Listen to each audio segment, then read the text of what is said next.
মাননীয় প্রধানমন্ত্রী, আসসালামু আলাইকুম। এখানে বিডিআরে বিদ্রোহ হয়েছে। আমি আছি দরবার হলে, আমার অফিসারদের সহ আমাদেরকে ঘেরাও করে গুলি করছে ওরা। আমাদের অস্ত্র নাই, এই জন্য আমরা জবাব দিতে পারছি না। অলরেডি র্যাব মুভ করছে, সেনাবাহিনীও মুভ করবে। আপনি যত দ্রুত পাঠাবেন তত তাড়াতাড়ি পরিস্থিতি আমরা সামাল দিতে পারবো। যাচ্ছে, আমি দেখি হেলিকপ্টার পাঠানো হচ্ছে।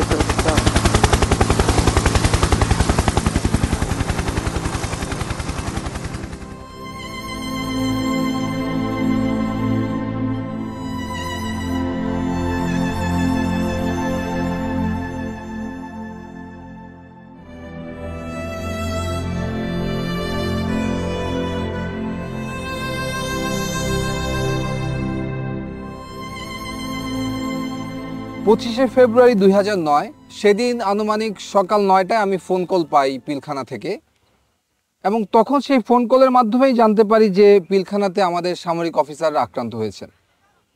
আমি সাথে সাথে তৎকালীন মইনু আহমেদের এডিসি ক্যাপ্টেন জুনায়েদকে এটা ফোনে জানাই, এবং উনি আমাকে বলেন যে সেনাপ্রধান অবগত আছেন এবং উনি ব্যবস্থা নিচ্ছেন। এরপরে এমআইএসটি থেকে আমরা কতিপয় অফিসার সকাল 10:30 বা 11টার সময় আমরা এই আবাহনী মাঠে চলে আসি, এবং এসে দেখতে পাই যে অলরেডি 46 ব্রিগেড এই আবাহনী মাঠে ডিপ্লয়েড অবস্থায় আছে। শুধু আবাহনী মাঠেই না, 46 ব্রিগেডের একটি অংশ এই মেডিনোভার সামনে এই রাস্তায় পিছনের গলিতে ভারী অস্ত্রশস্ত্র নিয়ে সকাল 10:30 থেকে অপারেশন পরিচালনা করার জন্য রেডি ছিল। এর বাইরেও পিলখানার 3 নম্বর এবং 5 নম্বর গেটে র্যাবের একটি সেকশন এবং একটি প্লাটুন অপারেশন রেডিনেস অবস্থায় ছিল। আর আমি ঠিক যেখানে দাঁড়িয়ে আছি সেখান থেকে মাত্র 300 গজ দূরে ওই যে গাছটি দেখা যায় সেটি হচ্ছে পিলখানার গেট। অর্থাৎ পিলখানা থেকে মাত্র 300 গজ দূরে সকাল 10:30 থেকে সেনাবাহিনী অপারেশনের জন্য সম্পূর্ণ প্রস্তুত ছিল, অপেক্ষা করছিল একটি আদেশের জন্য, মুভ ফরওয়ার্ড। সে আদেশটি আর আসেনি।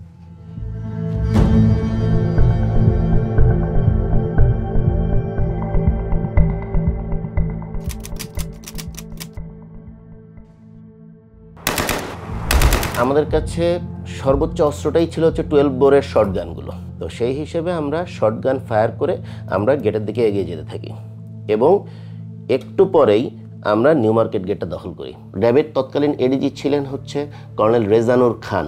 স্যারকে ফোন দেই যে স্যার আমরা অলরেডি নিউ মার্কেট গেট দখল করেছি।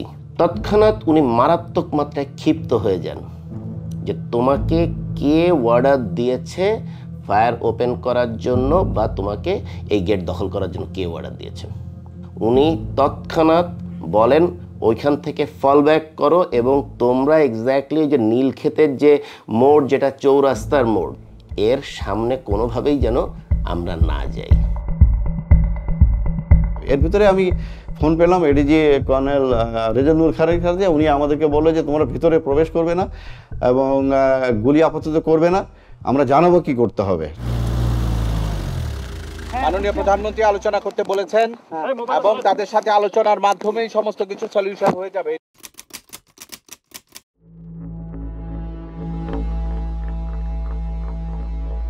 আনুমানিক বেলা 12টার দিকে আমরা দেখতে পাই 3-4 জন লোক সাদা পতাকা হাতে নিয়ে পিলখানার দিকে এগিয়ে যাচ্ছে, এবং তারা যখন পিলখানার দিকে অ্যাপ্রোচ করলেন হঠাৎ করে আচানকভাবে গুলি বন্ধ হয়ে গেল।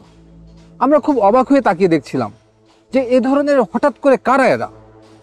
পরবর্তীতে জানতে পারি তারা ছিল আওয়ামী লীগের 4 জন সংসদ সদস্য, মির্জা আজম, জাহাঙ্গীর কবির নানক, ওয়ারেস হোসেন বেলায়েত এবং মাহবুবা রাগিনী। আমার বাবা যখন কল দেয়, আমি তখন কলটা আমি রিসিভ করেছিলাম আর কি। তো আমি কলটা রিসিভ করার পর আমার বাবা বলে যে আমার মাকে যেন আমি ফোনটা দিই। এইটাই আমার বাবার লাস্ট।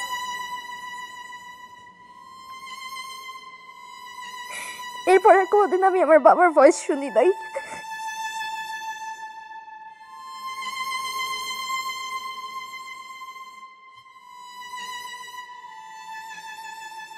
বাংলাদেশের প্রত্যেকটা চ্যানেল তৎকালীন প্রচার করছিল যে জেনারেল শাকিল জীবিত আছেন।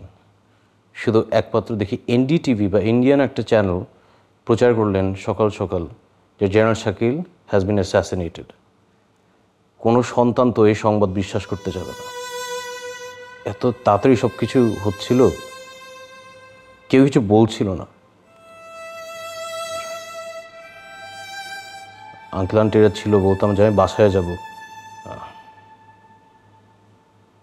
ওটার কোনো উত্তর ছিল না। হলে আব্বু আমার সাথে কথা বলবো, কেউ উত্তর দিচ্ছিল না আমাদের।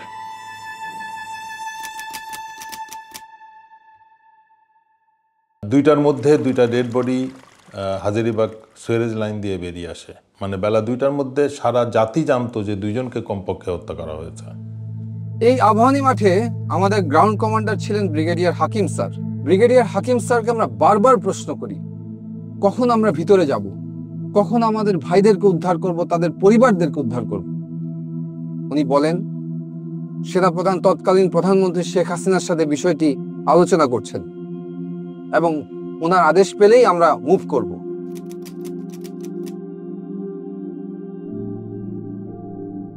সেই পরিস্থিতিতে আমরা দেখলাম 3টার সময় প্রধানমন্ত্রীর সাথে কিলার 14 জন কিলার মিটিং করে এবং যমুনাতে তারা যায়। যে বিষয়টা আমাদেরকে অবাক করে, কোনো ইন্টেলিজেন্স এজেন্সি বা সরকারি সংস্থা, প্রাইম মিনিস্টারের অফিসিয়াল রেসিডেন্স, SSF, কেউই আমাদেরকে ওই 14 জনের নাম বা ছবি দেয় না।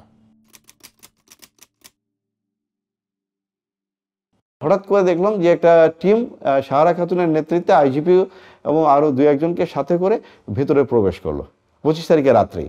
পরে সাহারা খাতুন যখন আসে আমরা ওনার গলার আওয়াজ পাই এবং আমরা মনে করি যে মেবি ফাইনালি উনি আসাতে হয়তো কোনো একটা মিটিগেশন হবে বা কোনো কিছু হবে। কিন্তু দেখলাম যে 10 মিনিট সাহারা খাতুন মানে কি বক্তৃতা দিলেন টিভি ক্যামেরার সামনে দিয়ে, উনি চলে গেলেন। আমরা লক্ষ্য করলাম যে উনি যখন বের হয়ে আসছে যে শুধুমাত্র ক্যাপ্টেন মাজারের ওয়াইফকে নিয়েছে। ক্যাপ্টেন মাজারের ওয়াইফ ছিল আইজিপি নূর মোহাম্মদের মেয়ে, যেহেতু আইজিপি নিজেই ছিলেন ভিতরে। বাকি যে কয়টা ফ্যামিলি উনি এনেছিলেন এরা সবাই ছিল ওই বিদ্রোহীদের ফ্যামিলি, যারা এই ডিএডি বিদ্রোহ করেছে। অন্যান্য সকলের সাথে তাদের পরিবারকে উনি বের করে নিয়ে আসলেন। এভাবে কিন্তু আপনার 25 তারিখ শেষ হয়ে গেল, আমরা কিছু করতে পারলাম না। আমরা সব দাঁড়িয়ে দাঁড়িয়ে একটা, আমি বলবো আমরা তামাশা দেখছিলাম।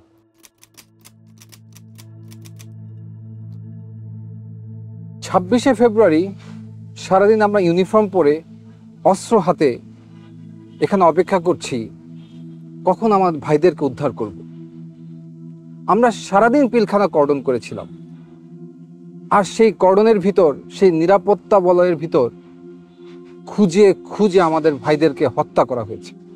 সেনাবাহিনীর military academy training, commando training, এগুলোর কি মূল্য আছে যদি এই সব দুর্যোগ মুহূর্তে, অরাজক মুহূর্তে আমাদের ভাইদেরকে উদ্ধার করতে না পারি? যুদ্ধক্ষেত্রে তাহলে আমরা কি করব? Indecision, waiting for political order, নাকি সেটা হবে মিলিটারি এক্সিকিউশন অর্ডার?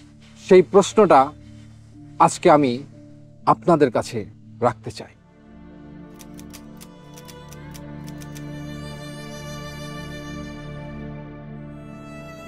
সাতাশ তারিখ আমরা যখন পিলখানায় ঢুকি, সে এক অন্য পিলখানা, চারিদিকে ধ্বংসযজ্ঞ, গুলির ছাপ, রক্তের ছাপ। আমাদের ভাইগুলোর লাশ আমরা গণকবর ম্যানহোল থেকে উদ্ধার করি। লাশগুলো ছিল বিকৃত।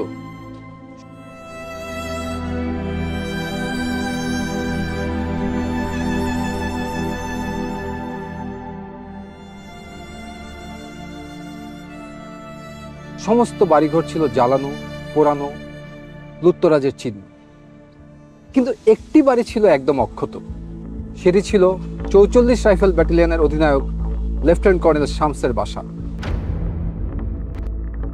এই শামসকেই শেখ হাসিনা নিয়ম বহির্ভূতভাবে এসএসএফে তাকে পদোন্নতি দিয়ে কর্নেল পদে নিয়োগ দেওয়া হয়। পরবর্তী তদন্তে দেখা যায় লেফটেন্যান্ট কর্নেল শামস 25 এবং 26 তারিখ দুবার পিলখানা থেকে বের হয়ে যমুনা গিয়েছিল এবং যমুনা থেকে আবার পিলখানাতে এসেছিল। এবং তার একাধিক কল রেকর্ড পাওয়া যায় যেখানে যমুনায় সে কোনো একজন ব্যক্তির সাথে বিদ্রোহ চলাকালীন সময়ে কথা বলেছিল। যেই শামসের বিডিআর ম্যাসাকারের জন্য কোর্ট মার্শাল ফেস করার কথা, তাকে সবকিছু থেকে বিরত রেখে শেখ হাসিনা তাকে পুরস্কৃত করেন এবং আমেরিকাতে ডিফেন্স অ্যাটাচে হিসেবে পলায়নের সুযোগ করে দেন।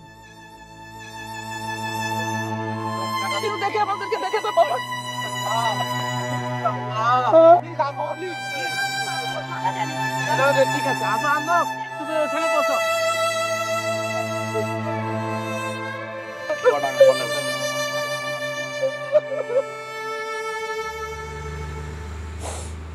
মানে বাবা হারানোটা তো একটা কষ্ট আসলে, কিন্তু এরকম একটা জায়গায় থাকা যেখানে আসলে মানে I can believe I almost died here not too long ago. মানে এখন যে বেঁচে আছি এটাই তো মানে এটাই অনেক অবাক লাগে আর কি।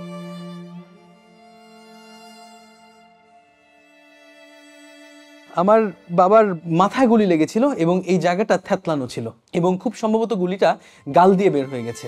আমি চাইবো না যেন কিনা আমার সবচেয়ে খারাপ শত্রু কখনো তার বাবাকে এইভাবে দেখুক, কখনো না।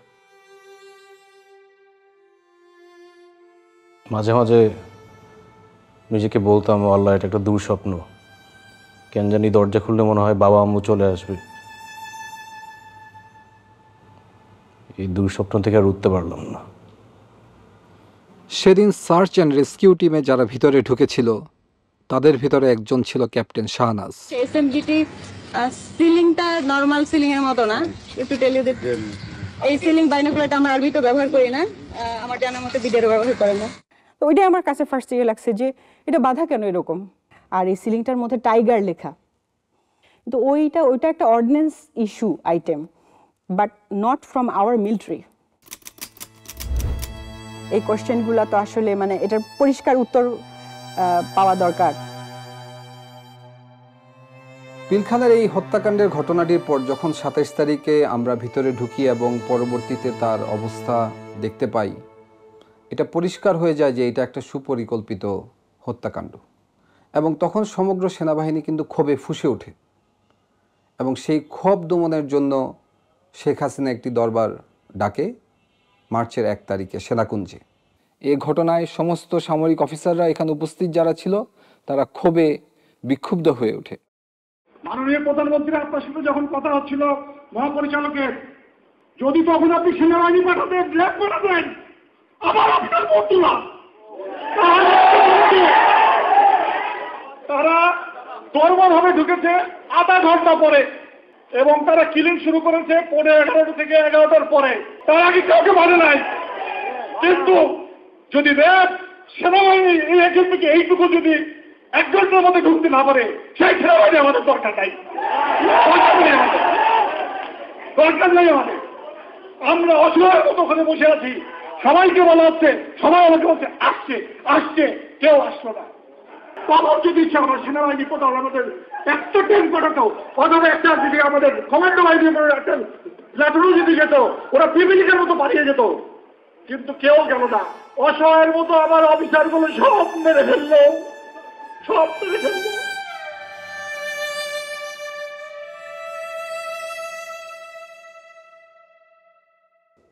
এর 7 দিনের মাথায় আমাকে 30 রাইফেল ব্যাটালিয়ন খাগড়াছড়িতে পোস্টিং দেওয়া হয় এবং সেইখানে তদন্ত কার্য সম্পন্ন করতে বলা হয়।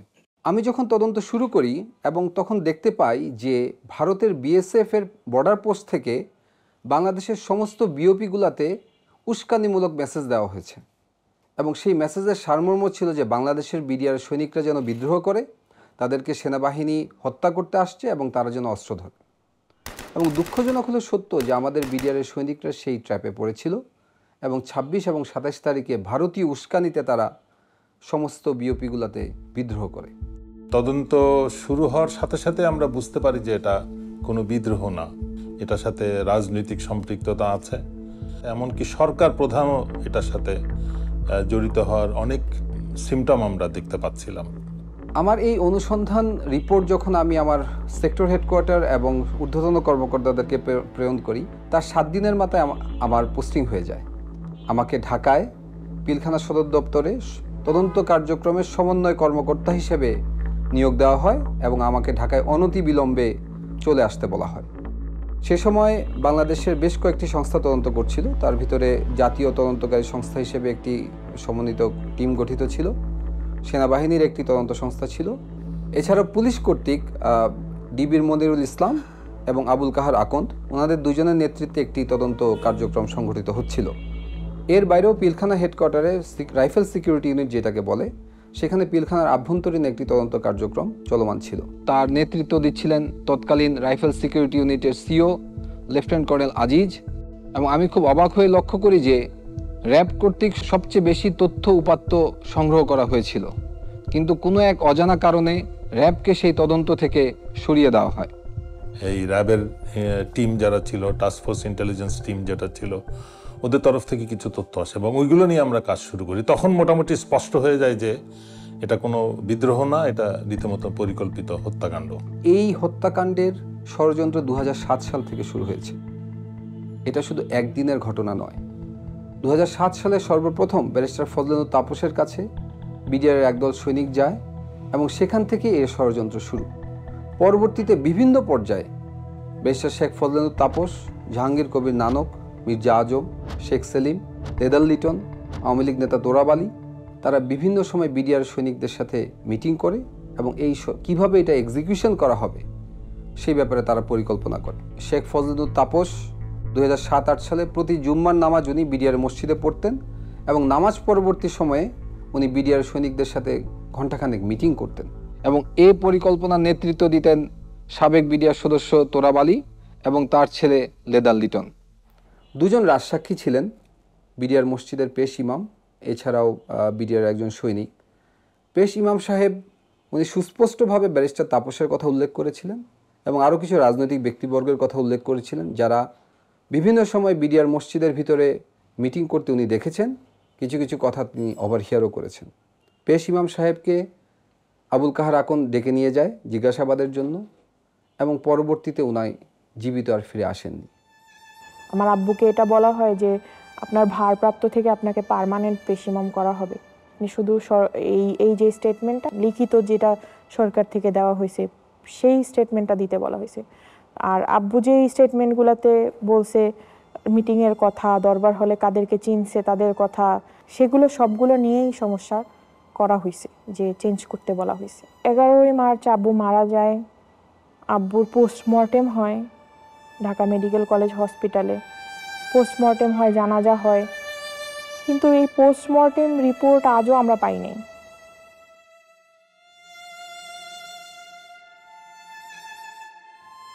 আর বিডিআরের যে সৈনিক রাজসাক্ষী দিয়েছিল তার লাশ পাওয়া যায় গলায় ফাঁস দেওয়া অবস্থায়। ছবিতে এবং ভিডিওতে দেখা যায় যে মৃতদেহর পা মাটিতে লেগে আছে, যা কোনোভাবেই একটি ফাঁসির সাথে সঙ্গতপূর্ণ নয়। সবচেয়ে দুঃখজনক বিষয় হচ্ছে এই সাক্ষীরা সরকারি হেফাজতে ছিলেন। সরকারি হেফাজতে থাকা অবস্থায় এ ধরনের একটি রহস্যময় হত্যাকাণ্ড কিভাবে সংঘটিত হলো সেটিরও কোনো তদন্ত সে সময় করতে দেওয়া হয়নি, যাতে জাতির সামনে আসল সত্য কখনোই উন্মোচিত না হয়। যে 2008 সালের শেষের দিকে বাংলাদেশের সমস্ত ডিএডি এবং 2009 সালের প্রথম দিকে সমস্ত ডিএডি এই ষড়যন্ত্রে সামিল হয়েছিল এবং তারা শেখ ফজলুল তাপস, জাহাঙ্গীর কবির নানকের সাথে 22শে ফেব্রুয়ারি দেখা করেন। এর পূর্বে বিডিআরের একটি গ্রুপ আওয়ামী লীগের শেখ সেলিমের বাসায় দেখা করে, যার নেতৃত্ব দেন ডিএডি হাবিব। কীভাবে লাশ সরানো হবে সে ব্যাপারেও তারা বিস্তারিত আলাপ আলোচনা করেছেন। আর এই সমস্ত কিছু রিপোর্টে আমি সংশ্লিষ্ট করে যখন তৎকালীন প্রধানমন্ত্রী শেখ হাসিনার কাছে উপস্থাপন করা হয়, উনি খুব ক্ষুব্ধ হন এবং ফাইলটি উনি ছুঁড়ে ফেলে দেন। জেনারেল মইনুলকে বলেন, হোয়াট ওয়াজ দ্য অর্ডার? এই ঘটনার পর সভাপতি জেনারেল মইনুল খুব ক্ষুব্ধ হন। উনি আমাকে সরাসরি মনিরুল ইসলাম এবং আবুল কাহার আকন্দের রিপোর্টকে ফলো করতে বলেন এবং আমাকে 5 দিন সময় দেন। আমি 5 দিন পরে সেই একই রিপোর্ট তাকে আমি প্রদান করি। উনি আমাকে দিকে তাকিয়ে জিজ্ঞেস করেন, হোয়াই? আমি শুধু উত্তর দিই, স্যার, আমি আমার ভাইয়ের রক্তের সাথে বেইমানি করতে পারবো না। ওই পরিপ্রেক্ষিতে আমি ডিসাইড করি যে না, এই আর অবহেলা গ্রহণযোগ্য হবে না। তখন আমি নোট অফ ডিসেন্ট দেই এবং ডিসএগ্রি করি এবং তাদেরকে কোনো সুযোগ দেই নাই যে আলাদা কোনো পেজ আমি নোট অফ ডিসেন্টে ইনসার্ট করব, সেটা ছিঁড়ে ফেলে দিবে।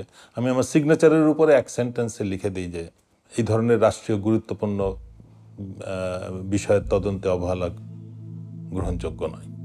একজন সার্ভিং আর্মি অফিসার হিসেবে সরকারি নির্দেশে পিলখানা তদন্ত কার্যক্রম সমন্বয় করার সময় হঠাৎ একদিন আমি আবিষ্কার করি আমাকে আমারই বাহিনীর লোকজন গুম করেছে তারা আমাকে নিয়ে যায় ডিজিএফআইতে এবং সেখানে আমাকে তাদের কাস্টডিতে এবং আয়নাঘরের বন্দী হিসেবে 361 দিন গুম করে রাখে। সেখানে আমি আরো বুঝতে পারি আমার মতো আরো অনেক সামরিক অফিসার সেই আয়নাঘরের বন্দী। কি অপরাধ ছিল আমাদের!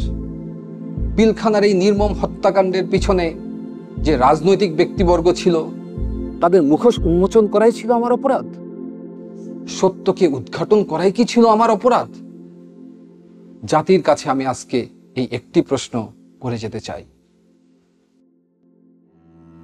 আমার বিয়ে ঠিক 10 দিনের মাথায় হঠাৎ তার ফোন বন্ধ, আমরা জানি না সে বেঁচে আছে কিনা। তখন আমার নামে একটি মিথ্যা মামলা সাজানো হয়। আমাকে বলা হয় আমি ব্যারিস্টার ফজলিনুর তাপসের উপর বোমা হামলা ষড়যন্ত্র করেছি। দৈনিক বাংলা ভবনে একটা এসিড কম্প্রেসার ব্লাস্ট হয়ে নিচে একটা গাড়ির গ্লাসের উপরে পড়ে এবং গ্লাসটা ভেঙে যায়। এটাই হচ্ছে মূল ঘটনা ছিল, যেটা তখন সমস্ত টিভির স্ক্রলে প্রথম নিউজ এটাই আসে। পরবর্তীতে একদিন পরে নিউজ টোটাল চেঞ্জ হয়ে যায় যে এখানে একটা বোমা হামলা হয়েছে। তারা আমার সদ্য বিবাহিত স্ত্রীর একটি ভিডিও দেখায়। সেখানে দেখা যায় যে আমার স্ত্রী আমার শাশুড়ি সহ কোন এক জায়গায় যাচ্ছেন এবং তখন এই ভিডিও দেখিয়ে তারা আমাকে একটি সাদা কাগজ দেয়। আমি এর মর্ম বুঝতে পারি। আমি সাদা কাগজে স্বাক্ষর দিয়ে দিই। 9 নভেম্বরে হঠাৎ করে আমাদেরকে বলা হলো যে 5 বছরের জেল। গত বছরই এই মামলার টোটাল ফাইনাল রিপোর্টটা দেয় যে ওইখানে এই ধরনের কোনো ঘটনাই ঘটেনি, হচ্ছে আমাদের জীবন থেকে 5 বছর চলে যায় শুধুমাত্র এই ধরনের একটা কেসে নিয়ে। যারা যারা এই নৃশংসতম হত্যাকাণ্ডের সত্য বের করতে চেয়েছে, এই সত্যের পিছনে যারা কাজ করেছে, প্রত্যেকটা পরিবারকে নানাভাবে অপমান, নির্যাতন, জুলুম, জেল অথবা গুমের শিকার হতে হয়েছে।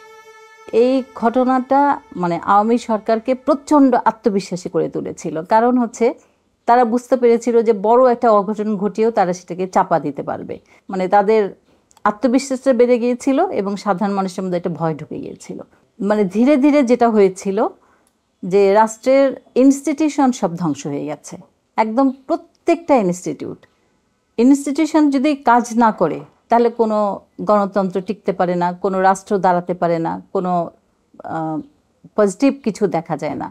বিশেষ করে ইলেকশনগুলা, তো ইনস্টিটিউশনগুলা ধীরে ধীরে আওয়ামী গভর্নমেন্ট মানে ইচ্ছাকৃতভাবে ধ্বংস করেছে, যাতে করে কোনো কিছু বাংলাদেশের ভবিষ্যৎ না থাকে। এবং আমার মনে হয় এতে উদ্দেশ্যটা ছিল অন্য রাষ্ট্রকে সাপোর্ট দেয়া, যাতে হচ্ছে সেই রাষ্ট্রটার একটা করদরাজ্য হয়ে আমরা টিকে থাকি।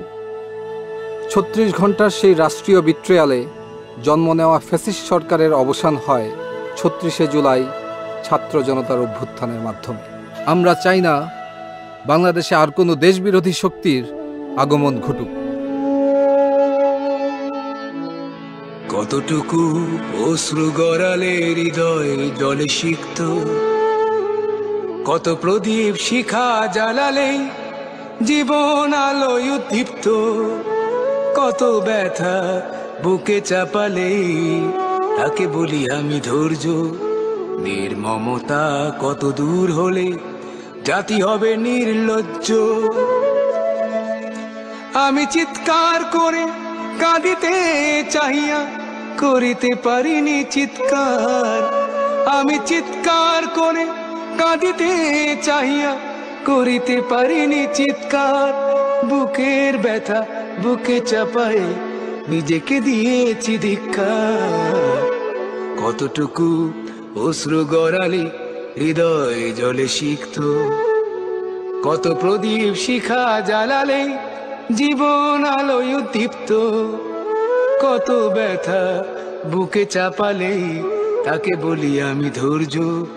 নির্মমতা কত দূর হলে জাতি হবে নির্লজ্জ।